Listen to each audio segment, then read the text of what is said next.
বাড়ি উদ্বোধনের সময় নিজেই সূরা বাকারা দিয়ে বাড়ি উদ্বোধন করবেন, পারা যাবে?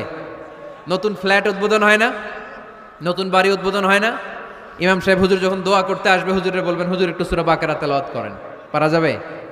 নিজেও সূরা বাকারা তেলাওয়াত করবেন, ঘরটারে সেফটি দিয়ে প্রোটেকশন দিয়ে রাখবে কে? কোরআন তেলাওয়াত করুন, এটা সুন্নাহ। ঘরে কোরআন তেলাওয়াত করুন, জিন ভূত ব্ল্যাক ম্যাজিক জাদু টোনা বানমারা সবগুলারে নিঃশেষ করে দিবে কে?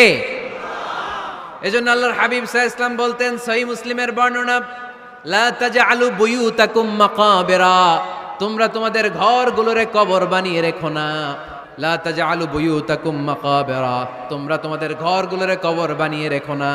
ফা ইন্নাশ শাইতানা ইয়ানফিরু মিনাল বাইতিল্লাযী তুকরাউ ফীহি সূরাতুল বাকারা, যেই ঘরে সূরাতুল বাকারা তেলাওয়াত হয় ওই ঘর থেকে শয়তানগুলো দৌড়ে পালায়। সূরা বাকারা তেলাওয়াত করলে ওই ঘরে শয়তান ঢুকে ঢুকে ঢুকে। সহিহ মুসলিমের আরেক হাদিসে আল্লাহ রাসূল সাল্লাল্লাহু আলাইহি ওয়াসাল্লাম বললেন, ইকরাউ সূরাতাল বাকারা, তোমরা বেশি বেশি সূরা বাকারা পড়ো। ফা ইন্না আখযাহা বারাকা, যে সূরা বাকারা পড়ে তার ঘরটা বরকত দিয়ে ভরে দেয় কে?